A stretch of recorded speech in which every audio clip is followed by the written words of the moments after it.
나를 지으신 이가 하나님, 나를 부르신 이가 하나님, 나를 보내신 이도 하나님, 나의 나 된 것은 다 하나님 은혜라. 나의 달려갈 길 다가도록, 나의 마지막 호흡 다하도록, 나로 그 십자가 품게 하시니, 나의 나 된 것은 다 하나님 은혜라.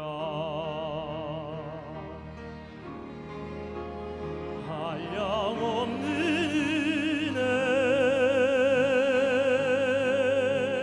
갚을 길 없는 은혜, 내 삶을 애워싸는 하나님의 은혜. 나 주저함 없이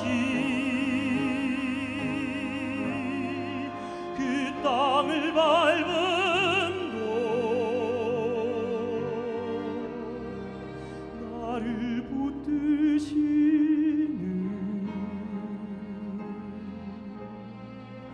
하나님의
지난 금요일 새벽 박근혜 전 대통령께서 서울구치소에 구속 수감을 받았습니다. 여러분은 그 모습을 화면으로 보면서 어떤 마음을 가졌습니까? 저는 대한민국 국민의 한 사람으로서 참으로 참담하기 그지없었고 가슴이 찢어졌습니다. 마치 저 자신이 구속수감이 되는 것 같은 수치스러움과 자괴감을 가졌습니다. 대통령이 잘못했으니까 그런 구속수감이 되었겠죠. 그러나 우리나라의 지도자가 그런 꼴을 당하는 모습을 보면서 아마 정상적인 대한민국 국민이라면 엄청난 자존심이 상하고 부끄러움을 느꼈을 겁니다. 그분은 수임번호 503번을 달고 감방문 앞에서 매우 흐느꼈다고 합니다. 교도관들이 이러시면 안 됩니다. 그러자 한 10여 분 동안을 망설이고 울다가 10분 후에 감방으로 들어가셨다고 해요. 참으로 법은 엄중했습니다. 자유민주주의와 법치국가에서는 법 앞에는 누구도 예외가 없다. 전직 대통령도 예외가 없다. 법 앞에서는 모든 사람이 평등하다는 사실을 깨닫게 해주는 장면이었습니다. 물론 초기에 대응을 좀 잘했더라면 검찰 조사를 또 미리 받아버렸다면 이 지경까지는 오지 않을 수도 있었을 텐데 하는 아쉬움도 생기죠. 결국 국민 모두의 자존심을 상하게 하는 지경까지 오게 된 것입니다. 이럴 때일수록 법이라는 게 이렇게 중요하구나. 우리는 준법 정신, 법을 두려워하는 그 법의식을 가져야 한다. 특별히 은혜를 강조하는 교회도, 목사도 마찬가지입니다. 더더욱 중요하게 깨달아지는 것은 한 사람과의 잘못된 만남, 이게 얼마나 큰 비극을 겪게 하느냐는 것이죠. 그분이 만약에 사입의 교주 최태민을 만나지 않았더라면 어떻게 최순실을 알겠습니까? 그 국정농단에 어떻게 공동 책임을 질 수가 있었겠습니까? 저는 전직 대통령이 서울구치소로 향하는 모습을 보면서 인생이라는 게 만남이 참 얼마나 중요한가 다시금 절감하게 되었어요. 만약에 저도 철없는 시절에 이단 교주를 만났거나 이단 사설에 빠졌다면 여러분 오늘의 소목사로 건재할 수 있겠습니까? 이단이 아니라도 잘못된 사람을 만나서 잘못된 길로 갔다면 남에게 사기나 치고 못된 짓이나 해서 사회 공익에 아주 위해를 가했다면 내가 어떻게 되었겠습니까, 여러분? 이런 걸 생각할 때마다 하나님의 은혜다. 내가 오늘 이 자리에 서서 설교하게 된 것도 하나님의 은혜고 오늘 여러분들이 앉아서 이 말씀을 듣는 것도 하나님의 은혜입니다. 하나님의 은혜. 여러분과 제가 구치소에 수감되어 있지 않고 이 자리에서 예배를 드리고 있는 것도 하나님의 은혜임을 믿습니다. 제가 알고 있는 한 목사님에게서요, 그분은 지방에서 아주 큰 목회를 하시는 분입니다. 개척할 때 거적대기를 깔아놓고 교회를 개척하셨는데 지금은 큰 교회를 이루셨고 설교도 저보다 훨씬 더 잘하시는 목사님인 것 같아요. 그런데 그 목사님은 어렸을 때 너무 가난해서 부모님이 남의 집 머슴살이를 하셨습니다. 그리고 그 목사님도 초등학교 시절부터 아이스케키 장사를 하셨어요. 중학교를 다닐 때는 열심히 자전거로 시장에서 과일을 떼다가 그냥 그 난전에 다니면서 장사를 하셨대요. 그러던 그가 예수님을 만났습니다. 그리고 신학교에 갔습니다. 비록 지방시로 길을 나왔지만 마음속에 뜨거운 감격과 울먹이는 심정으로 가득했어요. 그 울먹이는 감격, 부르심의 감격으로 거적대기 깔아놓고 교회를 개척했어요. 지방이지만. 근데 지금은 5,000명이 넘게 모이는 큰 교회. 여러분, 지방에서 5,000명 대단한 겁니다, 여러분요. 작년만 사람을 감동시키고 존경받는, 그리고 수많은 사람들을 부끄럽게, 천양반이 저렇게 훌륭한 목사가 되었다고. 세상에 부모가 머슴살이를 하고 자신도 그렇게 불우하게 자랐지만 지금은 존경받는 목사님이요, 수많은 성도들을 감동시키는 아주 훌륭한 목사님이 되셨어요. 여러분, 목사는 꼭 스카이 대학만 나와야 훌륭한 목사가 되는 것입니까? 해외 유학을 가서 버젓하게 박사학위를 받아와야만이 훌륭한 목사가 될 수 있습니까? 그렇지 않더라도 교인들에게 눈물 젖은 설교를 하며 교인들의 가슴을 감동시키고 심지어 사람들의 마음을 그 말씀을 통하여 부끄럽게 하는, 수치심을 느끼게 하는 이런 사람이 여러분 훌륭한 목사가 아니겠습니까? 죄를 깨닫고 은혜를 깨닫고 하나님의 사랑을 깨닫게 하는 목사. 그래서 그분은 지금도 백골난망의 심정으로 목회를 하고 계셔요. 그야말로 은혜, 그리고 또 은혜, 그리고 또 은혜, 그 은혜에 의해서 목회를 하고 계시는 거예요. 난 이분을 그렇게 고생한 줄을 몰랐어요. 근데 LG자의 뒤편에 뒷산을 가는데 어떤 남자분이 인사를 해요. 목사님, 제가 세대교 교인입니다. 그러면서 그분과 사이가 가까운데 바로 옆집에 사는데 그 이야기를 하는 거예요. 저는 그래서 그 목사님을 더 존경하게 되었어요. 내가 누구라고 말할 수는 없지만은 바로 고린도 교인들이 바로 그런 사람이었다는 것입니다. 그들 중 대부분은 지혜로운 자가 아니었습니다. 능한 자가 아니었으며 문벌이 좋은 자가 아니었습니다. 고린도전서 1장 26절을 같이 보실까요? 시작. 형제들아, 너희를 부르심을 보라. 육체를 따라 지혜로운 자가 많지 아니하며 능한 자가 많지 아니하며 문벌 좋은 자가 많지. 여러분, 우리가 고린도 교회면 굉장히 고린도 교인이야말로 대단한 성도들처럼 상상할 수 있어요. 그들 가운데 방언도 하고 통역도 하고 예언도 하는 사람이 있고 막 병 고치는 능력, 그리고 능력을 행하는 사람들이 있었으니 얼마나 우아하고 품격이 있고 얼마나 대단한 성도라고 우리가 연상이 될 수 있잖아요. 그러나 그들 가운데 여러분, 미안하지만 유식한 사람이 없었습니다. 그래서 오늘 본문은 그들 중에 지혜로운 자가 많지 않다고 말씀하고 있습니다. 여기 지혜로운 자란 말이 무슨 말이냐? 배운 자, 유식한 자를 말해요. 그러니까 고린도 교인들 가운데는 지적 수준이나 학력, 스펙 등이 거의 전무했다 이 말이에요. 다 무식한 사람들이, 공부 많이 한 사람이 모이지를 않았어요. 당시 고린도에는 헬라 철학이 유행하였습니다. 그러나 고린도 교인들은 원래 철학에 대해서 거의 무지했습니다. 한마디로 무식한 사람이었어요. 그렇지만 하나님이 그 무지한 자들을 하나님의 성도로 불러주시고 고린도 교회의 중직자로 만들어 주셨습니다. 여러분, 그런가 하면은 그들 가운데 능한 자가 없었습니다. 능한 자란 말은 권력이 있는 자란 말이요. 그러니까 그들은 권력이 무엇인지도 몰라요. 권력과는 전혀 상관이 없었던 사람이요. 그럼에도 불구하고 천민들, 하류 계층에 있는 가난뱅이 성도들을 불러주셨다 이 말이죠. 그뿐입니까? 그들 가운데 문벌이 좋은 자도 없어요. 문벌이란 말은 그들의 가문이 좋거나 상류층에 사는 사람이 절대로 아니란 말이죠. 한마디로 그들 중에 대부분은 노예였다는 거예요. 천민계급, 우리말로 말하면 머슴이나 식모살이. 그래도 우리나라의 머슴이나 식모는 굉장히 인격적 대우를 받았어요. 당시 노예는 절대로 이건 사람이 아닙니다. 짐승이었어요. 노예 시장에서 팔기도 하고 사기도 하고, 당시 노예는요 주인의 재산의 목록 중에 하나였습니다. 그래서 농부가 연장을 버리고 삽이나 괭이를 기분 나쁘면 버리듯이 요놈의 노예를 버릴 수가 있었어요. 기분 나쁘고 화가 나면, 노예가 말을 안 들으면 이 노예를 죽일 수도 있었다니까요. 고린도 지방에 60만 명이 살았는데 3분의 2가 노예요. 40만이 노예란 말이죠. 물론 이 고린도 교인들 가운데도 소수이지만 지역 유지가 있는 건 사실이요.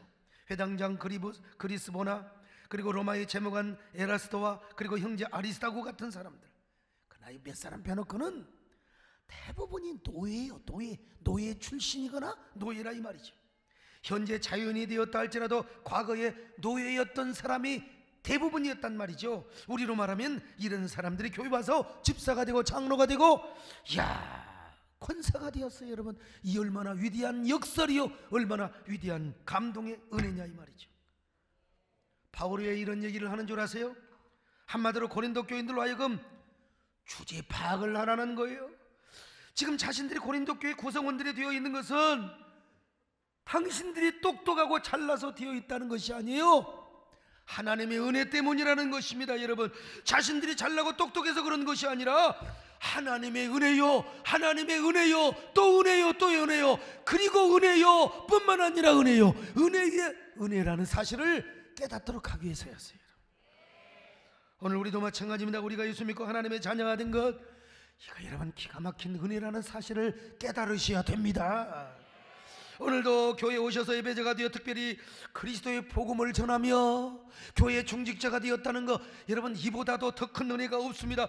교회의 봉사자가 되고 사명자가 되고 중직자가 되는 것, 오늘 여러분 진짜 은혜라는 사실을 저나 여러분이나 깨달으시기를 바랍니다. 여러분, 역사가 들어가면은 세계 약 800억의 인구가 살았대요. 그 800억의 인구 가운데 우리가 서로 만나 천에 하나 만에 하나 주님의 자녀로 선택받아가지고 오늘 이 자리에 앉아서 자, 별처럼 수많은 사람들 그 중에 그대를 만나 꿈을 꾸듯 오늘 여러분 우리가 그대들을 알아보면서 오늘 우리가 이렇게 예배를 드리고 있다고 하는 것은 야, 이거는 진짜 하나님의 은혜요, 하나님의 축복이라는 사실을 깨달아야 된다니까요. 우리가 과거에 어떤 사람이었어요? 우리 올챙이 시절 한번 생각해 봐요. 우리 모두는 하나님 앞에 진노의 자녀였습니다. 하나님 보시기에 구더기와 같은 존재요. 그런데 하나님도 모르고 우리는 완전히 그냥 세상에 나가 방탕하고 죄짓고 그런 삶을 살았지 않습니까? 바로 그런 우리가 하나님의 은혜로 구원받고 하나님의 자녀가 되었으니 교회의 몸된 교회의 지체가 되고 구성을 되었으니 얼마나 큰 은혜입니까?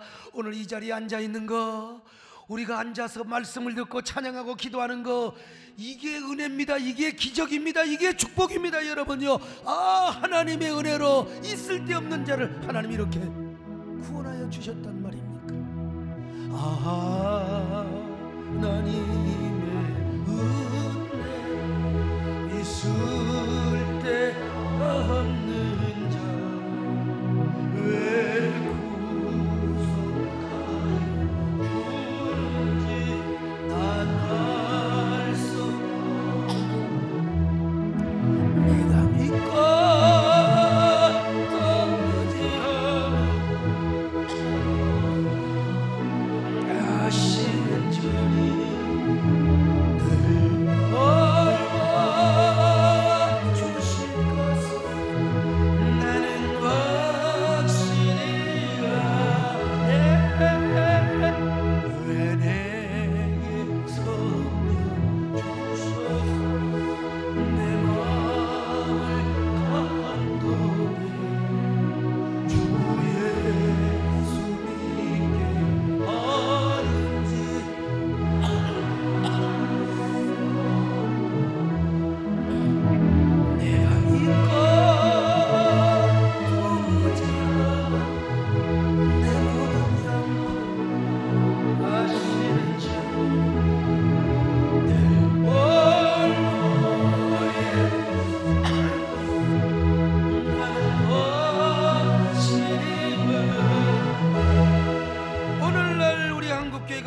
정지하고 싸우고 증오하고 분열하는 이유가 어디인 줄 아세요? 이유는 하나, 주제 파악이 안 돼서 그래요.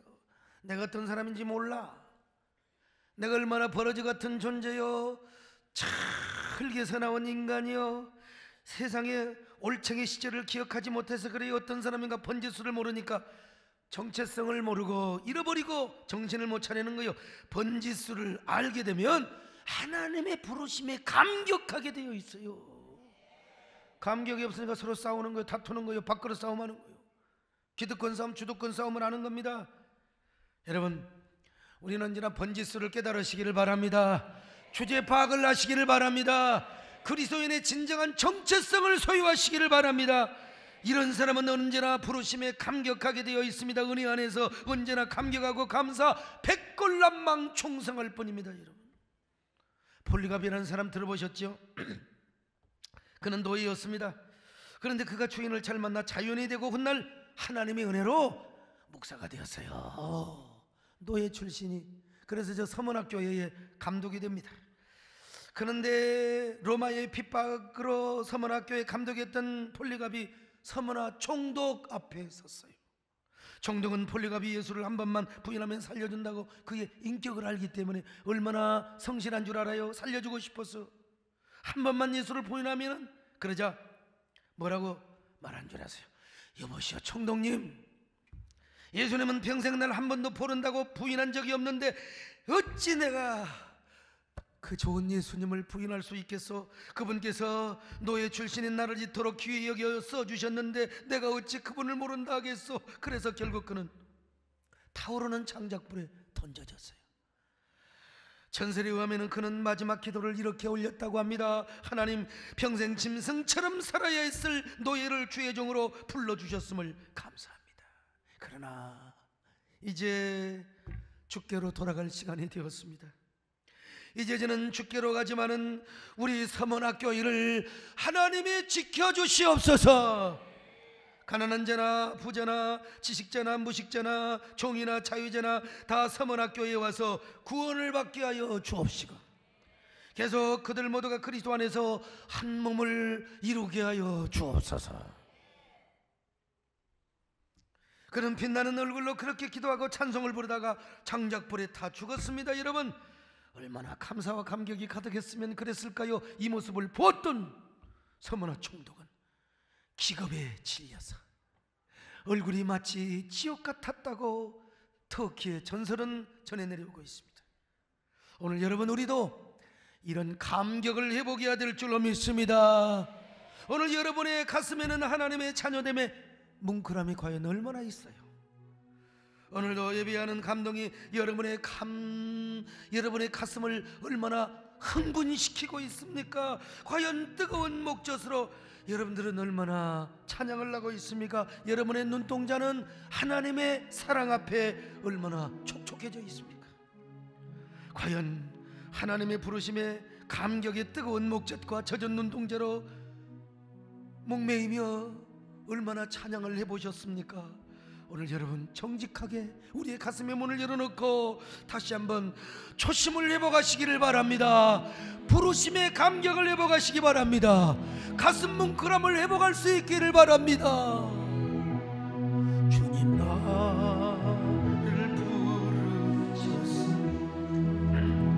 주님, 나를 부르셨으니, 내 모든 정성, 내 모든 정성 주만 위바치니라. 주님, 주님, 나의 길 들으사 영원토록 주님만 사모하게 하소서. 주님, 우리를 구원해 주셨습니다. 주님, 나를 구원했습니다. 주님, 나를 구원했습니다. 이몸 바쳐서 이몸 가갑니다.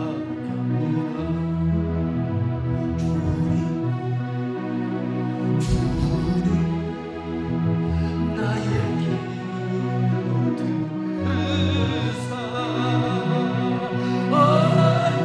언제까지 주님만을 사모하. 여러분, 가슴에 손을 얹고 한번 불러봅니다. 주님, 주님, 나의 기도 들으사 언제까지 주님만을 사모하게 하소서. 하나님께서 왜 이렇게 못나고 하루청에 있는 사람들을 불러주신 줄 아세요? 배우지도 못하고 권력도 없고 노예 출신의 사람들을 왜 당시에 불러주셨는가? 이유는 하나요. 그 못나고 그 하루청에 있는 사람들을 통하여 세상에 잘나고 똑똑한 사람들을 예수 그리스도의 복음으로, 하나님의 은혜로 부끄럽게 하도록 하기 위해서였어요. 부끄럽게. 솔직히 아무리 헬라 철학이 위대하다 할지라도 거기는 죄사함과 구원의 복음이 없어요. 소크라테스, 플라톤, 아리스토텔레스의 그 철학이 아무리 유리하다 할지라도, 아무리 오묘하다 할지라도 여러분, 거기는 죄사함과 그리고 영원히 구원받는 비밀이 없다니까요. 진리가 없어요. 그런데 저 무식쟁이 고린도 교인들은 죄사함과 영원 구원의 비밀을 알고 있어요. 세상에 저 용서함과 죄 용서함과 그리고 영원히 구원받는 십자가의 비밀과 능력을 알고 있다 이 말이요. 더더구나 그들은 용기 있게 복음을 전하고 다닙니다. 그 무식쟁이 노예 출신들이 복음을 달달달 외우고 다니면서 여러분, 예수 그리스도의 십자가의 구원의 복음을 전하고 다니는 겁니다. 여러분, 하나님의 천지를 창조하셨다는 것을 알고 있습니까? 예수 그리스도를 통한 하나님의 구원 경륜과 계획을 알고 있습니까?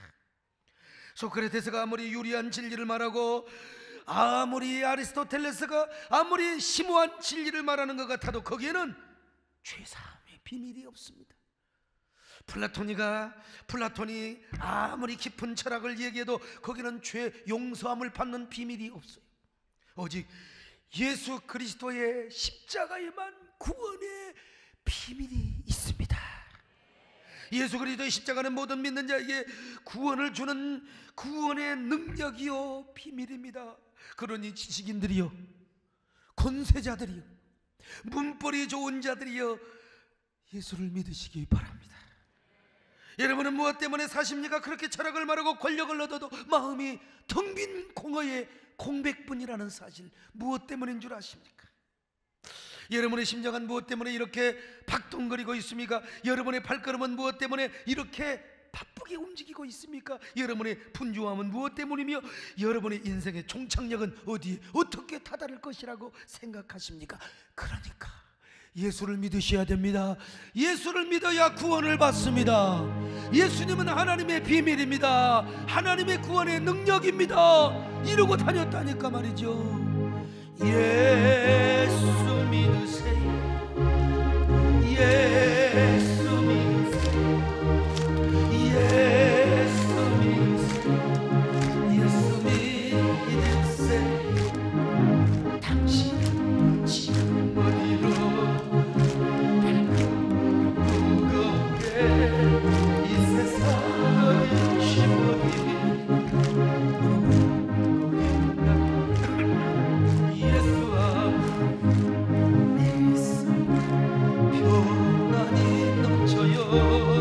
십자가 믿는 자를 받아. 예수 믿으세요.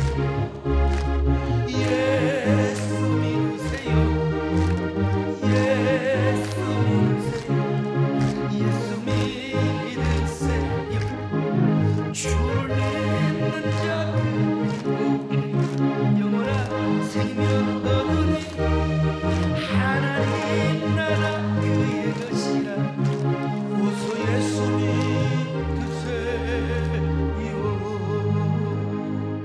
저 교회를 처음에 개척하고 정말 이 노래 많이 부르면서 막 그냥 피켓 들고 다니고 전도지 들고 다니고 타이탄에다가 장의자 넣고 여자분들 하얀 옷 입혀놓고요, 우리 최은아 집사님이 다니면서 기타 치고 제가 감독하고 다녔습니다.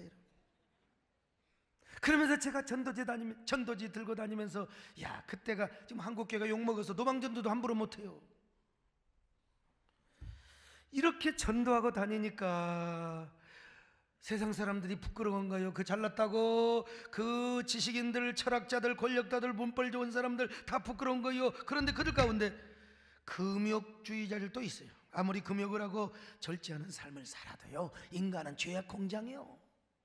다 죄짓고 싶어하는 마음이 그냥 아무리 금욕을 해도 꿈틀거려요. 죄악의 공장. 그런데 저 무식쟁이들이 죄 용서함의 비밀을 알고 예수님의 십자가의 복음을 전하고 다니네. 예수 믿으면 다 용서받는다네요. 구원의 진리를 저 무식쟁이들이 전하고 다니니, 여러분 아무리 저 스토아 철학자들, 금욕주의자들 쪽팔릴 수밖에 없는 거예요. 거기다가 그들 가운데 에피쿠로스 학파가 있었습니다. 그들은 이래도 죽고 저래도 죽으니 차라리 인생을 즐기고 살자. 언젠가는 죽으니까 인생 두 번도 아니고 한 번이니까 한 번 쾌락이나 누리며 살자. 그런데 저 무식쟁이들이 다니면서요, 뭐라고 합니까? 얼마나 도덕적인 삶을 사는지 몰라요. 높은 도덕성과 깨끗한 영성, 아주 순결한 삶을 살아가면서 세상에 예수님의 복음을 전해요. 십자가 복음을 전한다는 것입니다. 그리고 하나님의 심판을 외치고 다니니, 야, 얼마나 쪽팔리겠습니까? 그래서 성경은 이렇게 말씀하고 있어요. 자, 고린도전서 1장 27절 28절 같이 읽습니다. 시작. 그러나 하나님께서 세상에 비난하는 것들을 택하사 지 있는 자들을 부끄럽게 하시려고 세상에 약한 것들을 택하사 강한 자들을 부끄럽게 하시며 하나님께서 세상에 있는 것들을 폐하려 하시나니. 여러분, 얼마나 위대한 패러독스입니까? 이런 역설이 어디가 있어요? 아니, 하나님은 좀 잘나고 똑똑하고 말 잘하고 이런 사람들을 불러주셔야 될 텐데 당시 고린도 교인들처럼 못나고 무식한 노예 출신들을 통하여 당시의 양반들, 철학자들, 그리고 권력자들을 쪽팔리게 만들어버렸어요. 이게 바로 하나님의 역설의 은혜임을 믿습니다. 오늘 우리에게 이런 은혜가 임하시기를 바랍니다. 솔직히 여러분 우리 교인들 많이 모이니까 저 가운데는 막 수천억 채삭도 있고 판금사도 많이 모이리라고 생각을 여러분 몇 사람 안 돼요. 우리 이수희 손정은 한수 집사님이 헌금을 많이 했다고 하지만 돈이 많아서가 아니라 목숨 걸고 하는 거지 사실은. 나도 우리 교인들 가운데 막 수천억 수백억의 집사님들이 막 줄줄이 있으면 좋겠어요. 줄줄이 있으면. 그런데도 우리같이 평범하고 비교적 별 볼 일 없는 사람들이 모여서 그러나 얼마나 우리 지역의 영적인 지도를 그려가며 그리고 영적인 세계를 이끌어가고 있습니까? 이 변방에 있는 교회, 서울의 강남에 있는 교회도 아니요, 여의도에 있는 교회도 아니요, 그렇다고 성북구 저기 여러분 서울은 서울입니다. 여러분 명일동에 있는 교회도 아니요. 그런데도 한국교회 우리 교회가 그래도 많은 영향력과 도전을 주지 않습니까? 창조적 에너바이러스, 그리고 남들이 하지 못하는 창조적 퍼스트 무브, 오늘 우리 김재일 장로님이 기도하신 것처럼 진짜 창조적 퍼스트 무브, 남들이 하지 않는 일들을 많이 하고 있지 않습니까 여러분? 예나 지금이나 주로 신학교에는 잘나고 똑똑한 사람들이 많이 들어오지 않습니다. 물론 요즘이야 뭐 잘나고 똑똑한 사람 총신이나 장신 많이 들어와요. 그러나 지방신학교는 그렇지 않습니다. 근데 공통적인 것은 신학교를 들어올 때에 대부분 다 어리버리해 갖고 들어와요. 대학도 떨어지고 재수하고 말이지. 근데 여러분 졸업할 때는 눈이 반짝반짝 빛나며, 예, 그리고 얼굴이 광채가 나서 졸업한다는 사실을 아셔야 됩니다. 대표적으로 여기 소강석이가 그래요.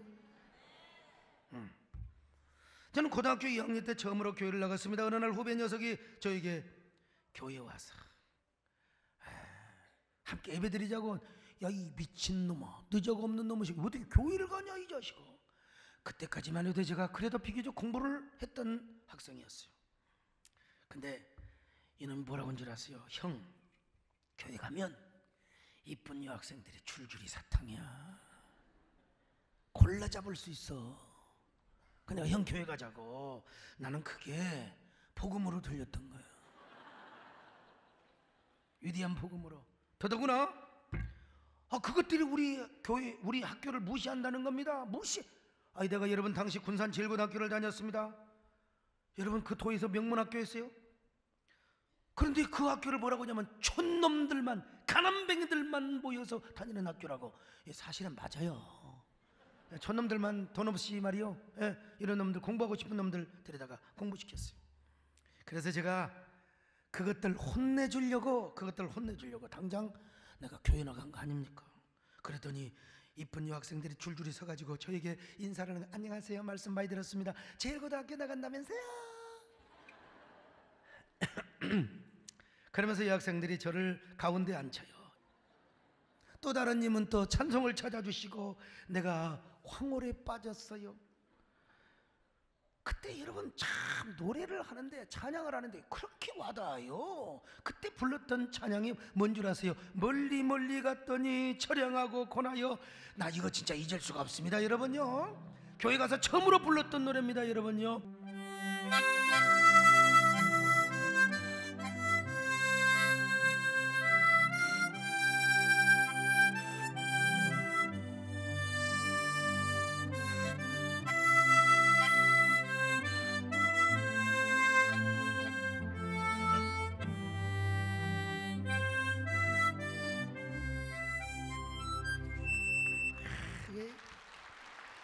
언제나 내가 지금 빵모자 쓰고 가서 서울역에서 이거 한번 불러볼까 지금 꿈을 이루지 못했습니다. 그때는 중고등부 예배를 토요일 날 드렸는데 예배 끝나고 2부 순서가 있었습니다. 장기 자랑하는 시간, 그런 거 연습해서 나중에 문학의 밤 했어요. 그때 나더러 교회 처음 나간 놈한테 장기 자랑을 하래요. 응? 제가 유행가 불러도 되냐고 물어봤어요. 그랬더니 야, 그 교회 담임 목사님, 그 목사님 참 참 가슴이 넓어요. 유행가 불러도 된대요. 여러분, 무식이가 담대하다고 유행가를 불러버렸어요. 그때 불렀던 노래가 뭔 노래인 줄 아세요? 오동잎이라는 노래입니다. 1978년도 여름. 그때 아주 최연의 오동잎, 이야, 인기였습니다. 제가 뭐 그냥 한가락 뺐지요. 오동잎한 이두이 떨어지는 가을밤에 그 어디서 들려오나 귀뚜라미 우는 소리, 짜자자 고요하게 흐르는 밤의 정막을 어디에서 나만은 싫다고 울어. 지금 이게 노래방이야 뭐요? 이래 생각하는 사람이 있을지 모르는데 하여간 간증을 하다 보니까 노래가 끝나고 나니까 여러분, 참 사람은 그릇이 커야 돼요. 최국조 목사님, 그분이 서울대를 나오신 분이요. 주로 서울대 나오신 목사님들이 좀 이렇게 교만할 가능성이 있는데 그분은 서울대, 비록 농대이지만 농대 나오신 분이요. 그래서 교회 텃밭에다가 고추, 그러면 그분이 하는 건 까지도 잘 되고 다 잘 돼요. 그분이 저한테 뭐라고 하는지 알아서, 소강석 군은 어쩌면 그렇게 노래를 잘하냐고, 소군은 앞으로 교회 나오면은 찬송 더 잘하겠다고, 나중에 목사 되면 진짜 위대한 부흥사도 되겠다고. 나 진짜 예언이 따로 없어요. 그녀가 옆에 앉은 여학생들이 말이요, 형제님 이따가 성가대 연습하실래요? 끝나고 성가대 연습하거든. 아이 세상에, 내가 그런 칭찬받았는데 그까지 성가대 하나 못하겠습니까? 내가 당장 하겠다고. 그때 성가대, 중고등부가 연습해서 개척교회니까 한 100여 명 모인 교회였어요. 한 120명. 주일 대예배 때 성가대 했거든요. 그때 이제 여학생의 지휘를 했다. 그래가지고 그때 처음으로 성가대에서 노래를 불러 배웠던 노래가 뭔 줄 아세요? 죄짐 맡은 노래고죠. 나는 이거 지금 엘터도 다 외웁니다. 지금 베이스도 다 외워요. 죄짐 맡은 노래고 어찌 좋은 친구인지 걱정 근심 우리 주께 맡기세. 주께 고함 없는 거로 복을 얻지 못한 사람들이었지만 제가 그때부터 교회에 푹 빠졌어요. 하필이면 교회 첫날 간날 목사님이 어떤 설교한 줄 아세요? 베드로가 예수님을 3번이나 부인하고 말이요, 그 설교 듣고 내가 딱 당장 저런 베드로 후리아들 놈의 새끼 말이야, 3년이나 주님을 모시고 다닌 놈이 세상에 주님을 모른다고 부인해. 내라 이 여신아 먹여라. 내가 너였다면 나는 십자가에 죽을 것이다. 여러분, 이것도 성령의 역사입니다. 성령께서 그 마음을 주신 거예요. 그 마음을. 완전히 교회에 미쳤어요. 얼마나 교회에 빠졌으면 이듬해 세례도 안 받은 놈이 중고등부 학생회장을 했다. 학생회장 서로 고등학교 3학년 때는 안 하려고 그래요. 나는 자진해서 했습니다. 여러분, 자진해서 했어요. 그러다가 여름 수련회 가서 은혜를 받아버렸어요. 완전히 광인이 되었습니다. 광인, 이건 진짜 무식한 말로 미친놈이란 말입니다. 광인. 토요일날 교회 가서 살았어요. 중고등부 학생회장 했지요. 주일학교 교사 했지요. 세상에, 교회에서는 아예 목사님이라고 불렀네요. 근데 학교에서는 목사님이라고 부른 줄 아세요? 학교에서는 미친놈이라고 불렀어요. 자, 그러면 하나님이 주의 일을 하면은 성적도 올려줘야 될 거 아니에요? 그렇지 않습니까? 내가 공부하고 열심히 하는 세상에, 주일학교도 내가 2명 3명 이어받았는데 내 반이 20명이 돼버렸어. 20명. 난 그때부터 목회하는 은사를 하나님이 주신 거예요.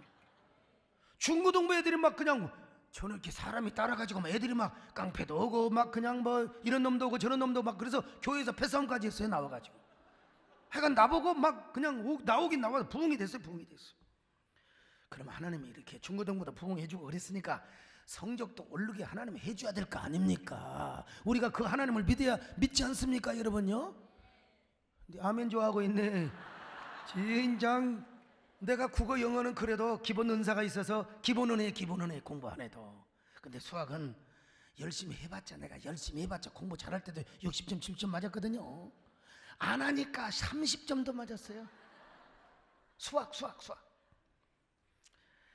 그런데 어느 날 불가항력적인 소명을 받았습니다. 그래서 결국 집에서 쫓겨나서 신학교를 가게 되었는데, 그리고 그것도 좋은 신학교가 아니라 지방 신학교를 나왔어요. 지금은 좋은 신학교지만 광주 신학교, 인간하지 않는 지방 신학교란 말이죠.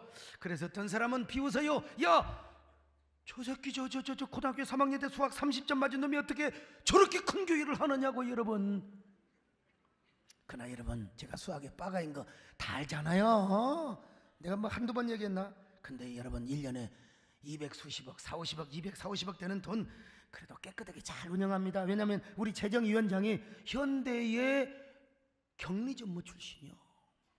격리전무. 우리 재정부장이 고려대학교 수학과를 나왔습니다. 수학과 나온 사람도 가끔 틀리긴 하더만. 그리고 재정위원들이 다 보면 다 은행에 근무하거나 농협에 근무하거나 아니면 삼성에 근무하거나 그래 교회가 잘 돌아가요. 다만 저에게 중요한 건 뭐냐? 하나님의 은혜에 대한 감동과 감격이 얼마나 있느냐. 할렐루야. 그래서 그것을 늘 깨닫고 감사하는 거예요. 아, 내가 누군데 나 같은 쪼다가 나 같은 올챙이가 이렇게 쓰임받다니 이게 바로 은혜다. 오늘 성가대가 은혜를 찬양한 것처럼 은혜 위에 은혜인 줄로 믿습니다. 은혜 그리고 또 은혜인 줄로 믿습니다. 은혜 그리고 또 은혜인 줄로 믿습니다. 여러분, 이런 못난 사람이 이 많은 성도들을 섬기고 또 매일의 시간마다 감동도 주고 창조적 퍼스트 무버 그리고 창조적 에노바이러스 역할을 하게 되니 이보다 더 큰 은혜가 어디가 있어요 여러분요. 제가 성적은 떨어졌지만 그래도 합력하여 선을 이루어 여러분 그때 딱 끊어놓고 보면은 야 하나님 이거 돌아가셨나? 하나님 능력이 없다. 그렇지만 지내놓고 보니까 합쳐놓고 보니까 그때 공부 못한 것도 다 하나님입니다. 여러분 자녀들 뭐 그냥 맨날 PC방 게임만 좋아하고 공부 그래 여러분 기도하세요. 다 그놈들이 효자 될지 어떻게 압니까 여러분요? 어떻게 합니까? 여러분 생각해볼수록 하나님의 은혜가 더 크게 느껴지고 감격할 뿐입니다. 여러분 하나님 왜 못난 사람을 쓰는 줄 아세요? 뭐 육체든지 하나님 앞에 자랑하지 말라는 거요. 자 고린도전서 1장 29절입니다 시작. 이는 아무 육체도 하나님 앞에서 자랑하지 못하게 하리 하십니다.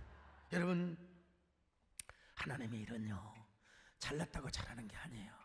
무슨 뭐 수학을 100점 맞는다고 물론 그런 사람이 또 쓰임받으면 좋지요. 근데 맨날 자기 잘난 체하고 똑똑함을 과시하는 사람, 교만한 사람 하나는 안 써요. 안 써요. 서울대학을 나와도 서울대 안 나온 것처럼 그런 사람 쓰시는 거지. 학력, 스펙, 자기 육체를 자랑하는 사람 하나님은요 그런 사람 쓸 수가 없어. 불편해요. 그러나 우리 같이 못난 사람은 하나님이 쓰시는 겁니다. 무능한 자에게 새 힘을 더하여 주십니다. 능력을 주십니다. 무디를 봐요. 설교 원고에 그냥 맞춤법 띄어쓰기 다 틀려. 근데도 무대가 100만 명이 오늘 구원했어요. 최권능 목사님 얼마나 도방전도를 잘하고. 그런데 이분이요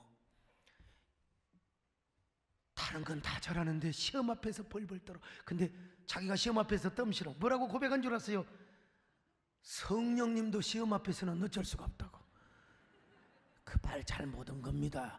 성령님은 절대로 두려워 떨 수가 없는 거예요. 자기가 떠는 거지. 그런데 그런 분도 하나님께서 여러분요 놀랍게 들어서 사용하신 줄로 믿습니다. 할렐루야. 여러분 무능한 사람을 하나님이 쓰시는 거 오늘 여러분도 마찬가지입니다. 우리가 이 자리에 앉아있는 것도 하나님의 은혜입니다. 우리가 교회를 섬길 수 있는 것도 하나님의 은혜입니다. 우리가 뭐라고 예수의 복음을 전해요? 우리가 뭐라고 예수의 복음을 전합니까? 이게 은혜입니다. 오늘 전도 작정하는 날인데 이 은혜가 여러분에게 함께 하시기를 바랍니다. 부족한 사람일수록 하나님 은혜와 은혜가 여러분에게 더 넘칠 수 있기를 바랍니다. 전도작정도 많이 하시기를 바랍니다. 그런 은혜와 축복이 여러분에게 있기를 주의 이름으로 축원합니다. 하나님 고맙습니다. 우리가 복음을 전하는 것도 하나님의 은혜입니다. 이 고린도 교인들이 그런 사람들이었습니다. 우리가 다 그런 주인공, 잘나도 육체를 자랑하지 않고 언제나 주인님을 자랑하고 약함을 자랑하는 저희들 되게 하여 주시옵소서.